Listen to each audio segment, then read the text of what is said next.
Hi, this is your Jabardast Vinod. మీరెంతగా ఆదరించే వినోద్ని please like do share and subscribe for MR news channel. నిరంతర వార్తా శ్రవణ యూట్యూబ్ ఛానల్ మన ఎంఆర్ న్యూస్ ఛానల్. నమస్కారం. ఎంఆర్ న్యూస్కి స్వాగతం. నేను మీ రవి. నెల్లూరు జిల్లా కావలి పట్టణంలోనే కచ్చిరిమిట్టలో ఉన్న శ్రీ వెంకటేశ్వర స్వామి బ్రహ్మోత్సవాల్లో భాగంగా తెలుగుదేశం పార్టీ నాయకులు తిరువిధి ప్రసాద్ ఆధ్వర్యంలో సోమవారం అన్నదాన కార్యక్రమాన్ని నిర్వహించారు. ఈ సందర్భంగా తిరువిధి మాట్లాడుతూ ఇప్పటికీ 8 సంవత్సరాలుగా ప్రతి ఏటా కూడా ఇక్కడ అన్నదాన కార్యక్రమాన్ని నిర్వహిస్తున్నామని, అంతేకాకుండా నా జీవితాంతం కూడా ఇక్కడ అన్నదానం కార్యక్రమాన్ని నిర్వహిస్తానని ఆయన తెలియజేశారు. ఈ సందర్భంగా పలువురు కమిటీ సభ్యులు, భక్తులు తిరువిధికి కృతజ్ఞతలు తెలియజేశారు.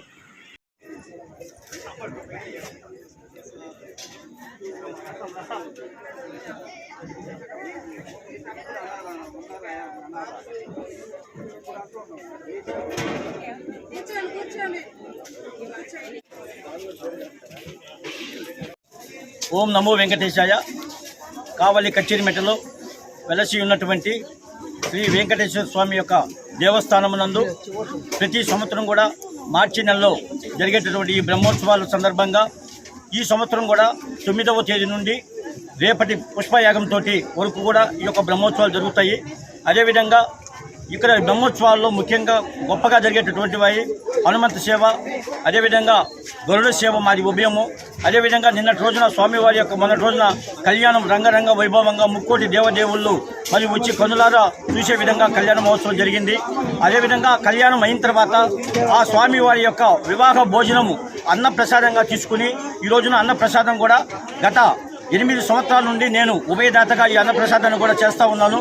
నా జీవిత కాలం ఈ అన్న సంతర్పణ కార్యక్రమాన్ని చేస్తానని చెప్పడం జరిగింది. ఈ సంవత్సరం 8వ సంవత్సరము. అదేవిధంగా ఈ యొక్క బ్రహ్మోత్సవాల్లో ప్రతి ఒక్కరూ కూడా మరి మహిళలు కానీ లేకపోతే భక్తులందరూ కూడా ప్రతిరోజు కార్యక్రమాలు జరుగుతూ ఉన్నా కూడా విరివిగా పాల్గొని ఆ కార్యక్రమాలన్నీ కూడా జయప్రదం చేస్తూ వచ్చారు. అదేవిధంగా మహిళమ్మ తల్లులైతే వాళ్ళందరూ కూడా దీపాలు పట్టుకుని స్వామివారి ముందు స్వామివారికి ఆ దీపాలతోటి మరి వారికి అలంకరణ పూజగా చేస్తూ వారందరూ కూడా బ్రహ్మోత్సవాలు పాల్గొన్న ఉదయం సాయంత్రం ఏదైతే 7 గంటలకు ఉత్సవం నుండి 10 గంటల వరకు ఆ యొక్క స్వామి ఊరేగింపులో ఆ దర్శన భాగ్యం అందరికీ కల్పించే దాంట్లో వాళ్ళందరూ కూడా పాలు పంచుకోవడం జరిగింది. ప్రతి సంవత్సరం కూడా ఇదే విధంగా వచ్చే సంవత్సరం కూడా ఇంకా రంగరంగ వైభవంగా ప్రతి నెల కూడా తిరుమలలో జరిగే విధంగా ఒక ఉత్సవం అని ఒక శనివారం పూట చేయాలని ఒక సంకల్పం నాకు ఉంది. అందరి యొక్క దాతల సహకారంతో ఒక వారము గుంజల సేవని, ఒక వారము దీపాలంకరణ, ఇట్లా అనేక కార్యక్రమాలతో వస్తూ ఉంటే ఈ యొక్క దేవస్థానానికి మరి భక్తులందరూ కూడా వచ్చేదానికి అవకాశం ఉంటుంది. అదేవిధంగా ముక్కోటి ఏకాదశి తిరుమలలో జరిగే విధంగా మరి రథసప్తమి కానీ ఆ కార్యక్రమాలు కూడా బాగా బ్రహ్మాండంగా అందరి యొక్క సహాయ సహకారాలతో చేయాలని చెప్పి ఒక సంకల్పం ఉంది.